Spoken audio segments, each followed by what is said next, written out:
రెండోసారి అధ్యక్షుడిగా బాధ్యతలు స్వీకరించిన అనంతరం అమెరికా అధ్యక్షుడు డొనాల్డ్ ట్రంప్ తన దూకుడు విధానాలతో దేశవ్యాప్తంగా మరోసారి చర్చనీయాంశమయ్యారు. సంస్కరణల పేరుతో ఊహించని నిర్ణయాలు తీసుకుంటూ వరుసగా ఎగ్జిక్యూటివ్ ఆర్డర్లను జారీ చేస్తున్నారు. ఈ చర్యలతో ట్రంప్ పాలనపై అమెరికాలో అంతర్జాతీయంగా తీవ్ర వ్యతిరేకత వ్యక్తమవుతోంది. ఆయనను నిరంకుశ పాలకుడిగా అభివర్ణిస్తూ అమెరికన్లు మరోసారి వీధుల్లోకి వచ్చారు.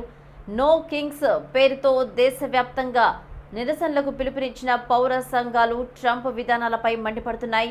50 రాష్ట్రాల్లో దాదాపు 2500 ప్రాంతాల్లో ఈ ఆందోళనలు జరుగుతుండగా పలు యూరోపియన్ దేశాలు కూడా ట్రంప్ వ్యతిరేక నిరసనలకు మద్దతు తెలుపుతున్నాయి. అమెరికాలో రాజులు లేరు, ప్రజాస్వామ్యాన్ని కాపాడుకోవాలి అని ఉద్యమ నిర్వాహకులు పేర్కొంటున్నారు. ట్రంప్ ప్రభుత్వానికి వ్యతిరేకంగా సామాజిక మాధ్యమాల్లో హ్యాష్ట్యాగ్ ట్రెండింగ్లో ఉంటుంది.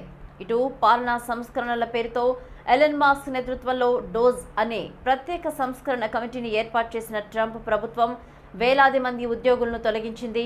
జన్మతః పౌరసత్వం, ట్రాన్స్జెండర్ హక్కులు, అక్రమ వలసల వంటి అంశాల్లో కీలక మార్పులు తీసుకొచ్చిన ట్రంప్ యంత్రాంగం వలసదారులపై తీవ్ర చర్యలు కూడా ప్రారంభించింది.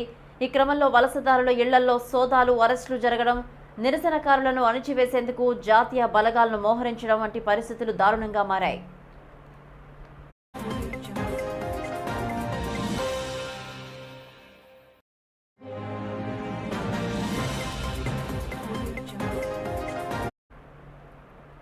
ఇదివరకే ట్రంప్ జూన్లో నిర్వహించిన మిలిటరీ పరేడ్ సమయంలో దేశవ్యాప్తంగా నిరసనలు కొనసాగాయి. సెనెట్ నేత చెక్ షుమేర్, బెర్నీ సారెండర్ వంటి ప్రముఖ రాజకీయ నాయకులు కూడా ఈ నిరసనలో పాల్గొంటున్నారు. ఇక ఇటీవల అమెరికా ప్రభుత్వం షట్ డౌన్ కారణంగా 3 వారాలుగా అనేక ప్రభుత్వ సేవలు నిలిచిపోయాయి.